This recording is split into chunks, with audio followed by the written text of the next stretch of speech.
This week, how hydrogen can transform our energy usage.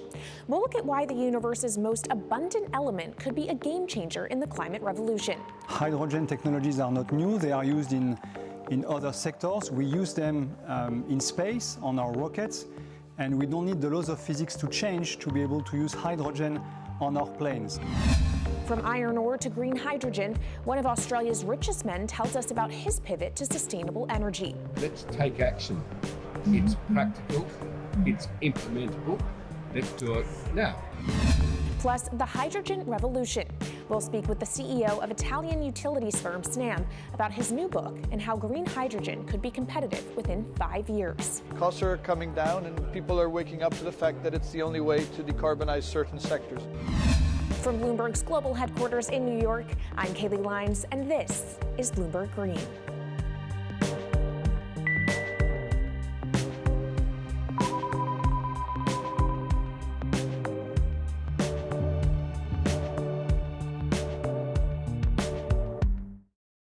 It's a new year, so here at Bloomberg Green, we're highlighting new solutions in the fight against climate change. And one of those is as old as the universe itself, hydrogen. It's the simplest element around, but could well be a game changer when it comes to turning around our dependence on fossil fuels. Today, hydrogen is used in the chemicals industry to produce petroleum products. It's also starting to be used in steel production, an industry under a lot of pressure to decarbonize. But it has far more uses as well, from powering cars to heating our homes. And Bloomberg New Energy Finance sees a seismic shift in the sector in the next 10 years as green hydrogen squeezes out dirtier alternatives. So-called gray hydrogen dominates today. But as renewable electricity gets cheaper and more accessible, so will green hydrogen. In this week's edition of Bloomberg Green, we'll explore what this push into hydrogen means for tackling climate change. We'll hear from Australian billionaire Andrew Forrest about his pivot from iron ore to hydrogen. And we'll also speak with the CEO of Italian utility company Snam about his book, The Hydrogen Revolution. But first, what are we using hydrogen for? And why does it actually matter? Christine Lee Edwards explains. Hydrogen, the most plentiful element in the universe. On Earth, we find it mostly bonded to oxygen in the form of water, or in other gases known as hydrocarbons. Hydrogen gas, H2, burns hot and clean, making it an attractive tool in the race to net zero. But isolating hydrogen from other elements is no easy task. Today, the cheapest way to do this is via chemical processes that break up natural gas.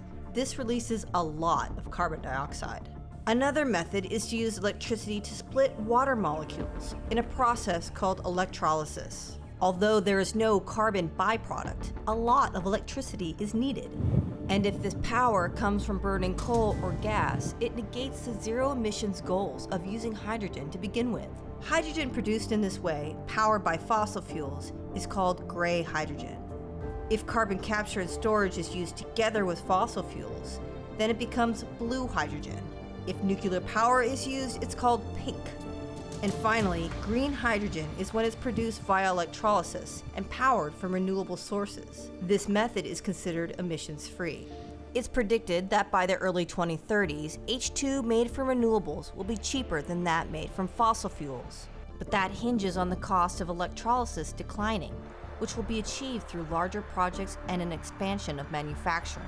To be clear, vast amounts of H2 are already used today. Global production in 2018 totaled 117 million metric tons. This hydrogen is mostly used for its chemical properties, not as a source of energy, and very little of it is clean. Some sectors like steel could start using hydrogen for these chemical properties, replacing coal. Industries like cement and glass may also use hydrogen as a source of heat. Another advantage is its energy storage potential. It can be stored over long periods of time and used when more power needs to be added to the grid. It also could hold an advantage over batteries in heavy transport and shipping. The promise of hydrogen for energy has been around since at least 1874, when Jules Verne wrote about it in his book, The Mysterious Island. But the future of hydrogen will depend on policy.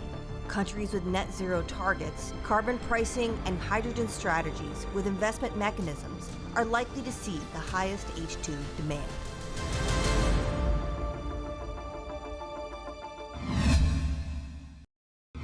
That was Bloomberg's Christine Lee Edwards explaining what hydrogen means for the energy transition.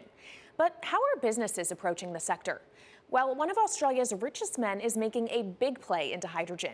Andrew Forrest, better known as Twiggy, made his fortune from iron ore, being the chairman, former CEO, and major shareholder in Fortescue Metals, one of the world's biggest miners.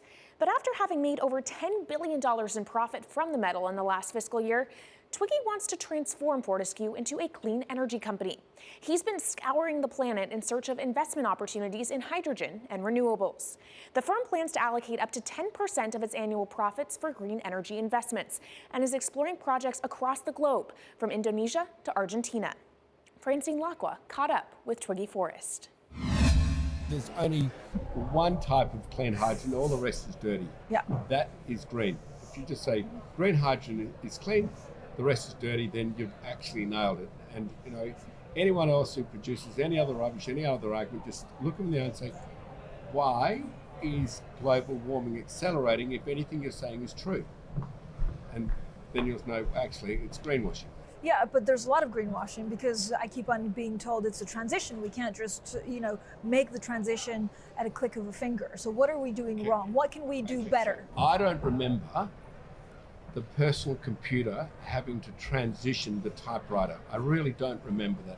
I don't remember the smartphone having to transition the pocket calculator and the old landline. Its transition line is complete rubbish. The lie got put to it 2 days ago when JCB, a really loved British company, every right for the country to be proud of JCB, and Fortescue, holding a bit of a similar reputation, fantastic track record, everyone's done super well from Fortescue, huge balance sheet, super strong. When those two companies got together and agreed a $79 billion agreement per annum, right, then that's a real wake-up call to say, hang on, green hydrogen is obviously commercial now. Every other form of fossil fuel hydrogen, it can compete with it on price, it can probably lose on price, but what we know, it is cooking the planet. And only green hydrogen, zero methane, zero carbon in the supply chain. Don't worry about the molecules in the supply chain. But at the moment, we're not even phasing out coal, if you look at the G20 communique. So we have a long way to go to talk about only using green hydrogen. Yeah, so look, I have a call, which I'd like to make now, that the world should not fund any more coal-fired power stations, coal mining projects, ever. We should wind them down as quickly as possible because they are cooking the planet just like grey and blue hydrogen is cooking the planet. Yeah. Hydrogen, which is not made from renewable electricity, is releasing 10 to 16 times more carbon, let alone the methane, which is worse, than it is hydrogen. So we've just got to stop doing things which are self-harming under the guise of greenwashing. So why are leaders so slow? Even if you look at the appetite for ESG investments, they're growing exponentially, so are emissions. So where are we allocating capital? Okay, so take the recent G20. There's probably a reason why there wasn't strong action coming out of the G20 because people were not aware that major transactions between large companies were taking place now on green hydrogen. That actually this pollution-free all the way through the supply chain fuel is now being transacted at multi-billion-dollar scale. If they'd known that, I don't believe any sovereign leader or any energy minister or climate change minister could not take ultra seriously that green hydrogen is now here to stay. It's broken through. History has been made. It will never go back. Okay, what is the one thing that you would tell leaders today and business leaders? How do we transition faster than what we are now because we're at real risk of missing our targets? So that's really simple. You stop funding, you stop subsidizing, you stop using money into fossil fuels. It could be carbon sequestration, it could be fuel rebates, could be anything. Hundreds of billions of dollars getting ashed while we ash the planet on fossil fuel subsidies.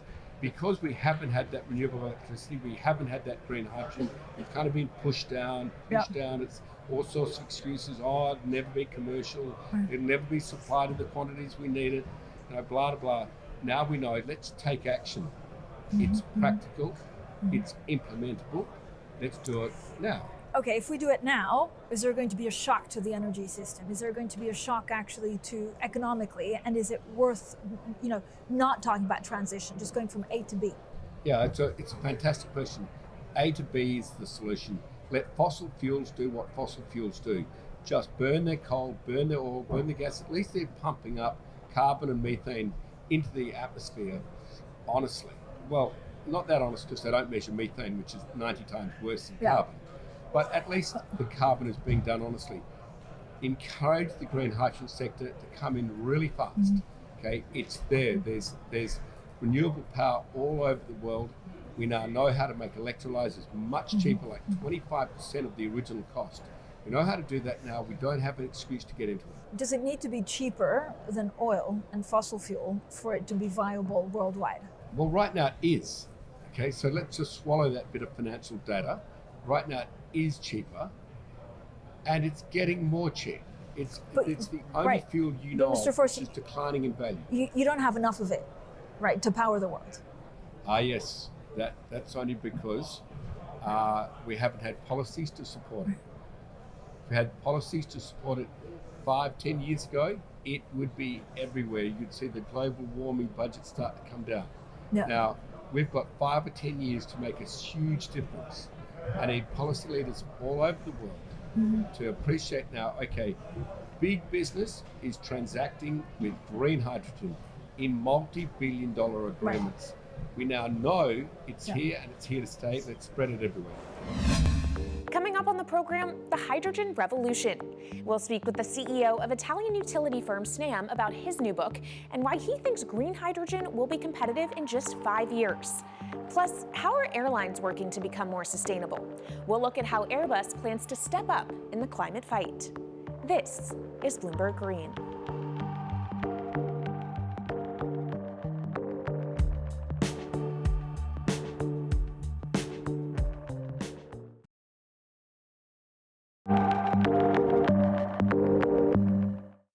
From Bloomberg's world headquarters in New York, I'm Kaylee Lines, and this is Bloomberg Green.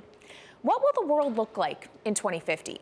Will global temperatures have stabilized, electric vehicles be abundant, and solar and wind power homes around the world?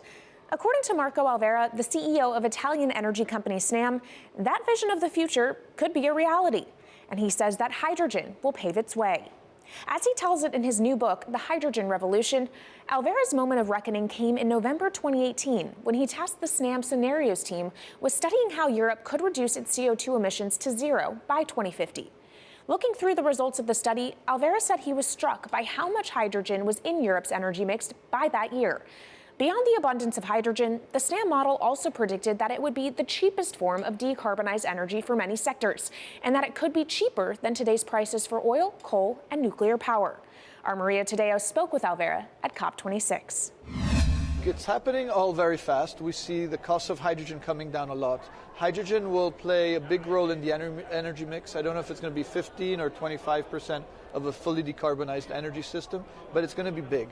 Costs are coming down and people are waking up to the fact that it's the only way to decarbonize certain sectors, the so-called hard-to-abate sectors.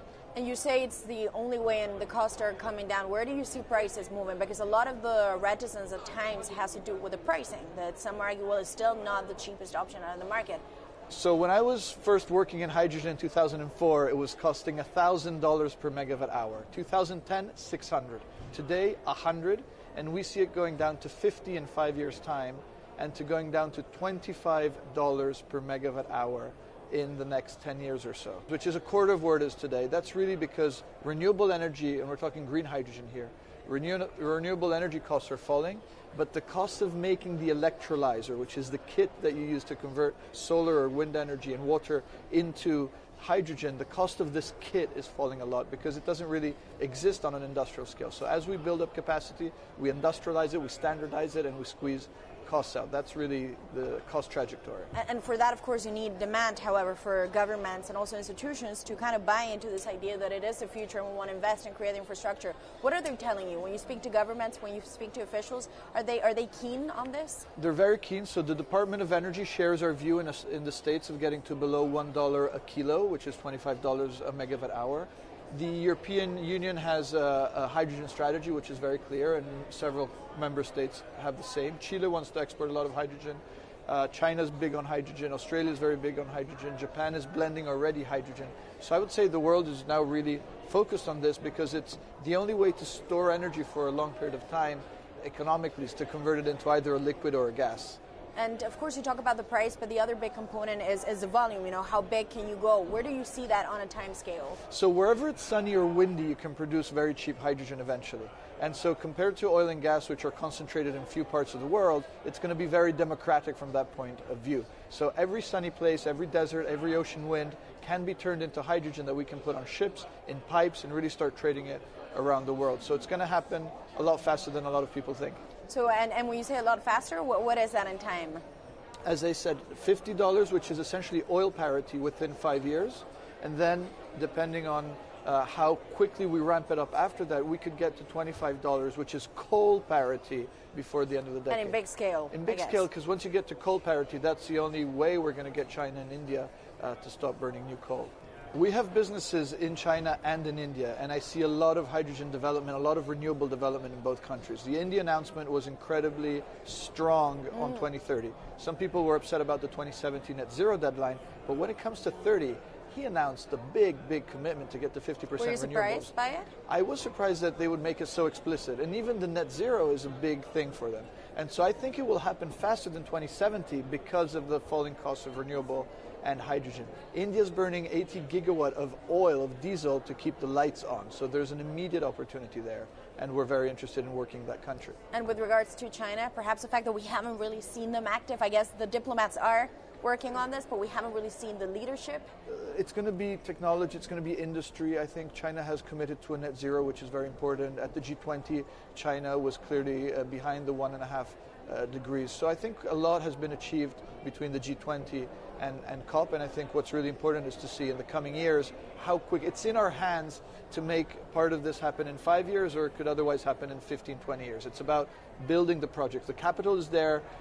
We saw how many trillions of dollars are already committed. What's missing is really the projects, and that's where companies like us step in. Marco Alvera, CEO of Snam there, speaking with our Maria Tadeo. Let's turn now to the aviation industry. It's a big contributor to global greenhouse gas emissions, and it's under pressure to change that. In October, the International Air Transport Association, a trade body representing airlines, approved a target of achieving net zero emissions by 2050. To achieve that, many airlines in the U.S. and Europe are looking to buy sustainable aviation fuel made from renewable sources like used vegetable oil. Initiatives like these are pushing plane makers to come up with some radical new aircraft that will eventually cater to our growing appetite for travel without hurting the environment. We took a look at how Airbus, the world's #2 aircraft manufacturer, is stepping up to the challenge. How long until we can fly emission-free? Airbus says it's more confident by the day it can be done by its 2035 target. Airbus's CEO spoke about its ambitions for hydrogen-powered planes at the company's summit in France. The physics works. Hydrogen technologies are not new. They are used in other sectors. We use them in space on our rockets, and we don't need the laws of physics to change to be able to use hydrogen on our planes. So every day we become more confident, but we think we need to have a plane, we need to have the right fuels, the hydrogen available in the right quantity at the right place at the right time, and we need the regulations to be ready. So we really need the work and the collaboration of many people around the globe to make it happen on time. But it could be a long wait until green passenger jets go mainstream. Larger aircraft with more than 150 seats are not expected to feature globally until about 2050. That means manufacturers and airlines today are under growing pressure to ramp up short-term innovations to cut their carbon. In the long term, meeting the ambitious plans for so-called green hydrogen means building a giant industry almost from scratch. To make that happen, British airline EasyJet is among those saying governments need to get involved and fast. Aviation's emissions over the last 3 decades leading up to the pandemic grew by about 80% to over 1 gigaton, and that's projected to double by 2050. According to BloombergNEF, about half of the airlines with the largest global market share have set net zero targets by that same date, nearly 3 decades away. Coming up, from blue sky projects to the bottom line, we'll speak with our BloombergNEF expert Meredith Annex and dig into their models about how hydrogen fits into the future energy mix. This is Bloomberg Green.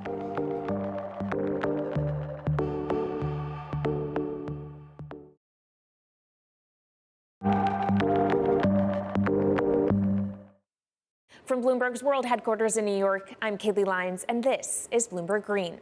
Now let's bring in Meredith Annex, our BloombergNEF hydrogen specialist, to talk more about how hydrogen could change the energy landscape. So Meredith, what place do you think hydrogen is likely to have in the future energy mix globally? Hydrogen's this incredible solution for us as we look to decarbonize because it's a perfect solution in areas that are hard to electrify. So where we like to think about hydrogen playing a role, it's in things like heavy industry, especially where you need a feedstock as well as energy source, and in things like dispatchable power, long-haul transport, maybe even shipping and aviation. That sounds great that it can be used for such diverse industries. At the end of the day, though, how much is this going to cost? Well, that's the amazing thing about hydrogen, because depending on how you make it, it can actually see significant cost declines in the future. So when we're talking about clean hydrogen, we usually mean green hydrogen produced from renewable electricity. And in that case, your hydrogen is almost as cheap as the renewables that are used to make it. So if you're in a place with really good renewable resources, you'll be able to have cheaper hydrogen. But even in places with less good resources, we think that hydrogen can be cheaper than $1 per kilogram, which is the price of unabated hydrogen today, and around $8 per million BTUs for those who prefer to think in energy units. And that can be achieved anywhere in the world by 2050, we believe. All right, so let's talk about kind of the pros and cons list. I don't know where cost fits into that, but what are the advantages to hydrogen over other renewables, and then what are the drawbacks? Yeah, main advantage is the fact that hydrogen can serve roles that electrons struggle with. And that's things like seasonal storage, for instance, or just anything where you need storability, where electrons are harder to store. Hydrogen is going to be easier.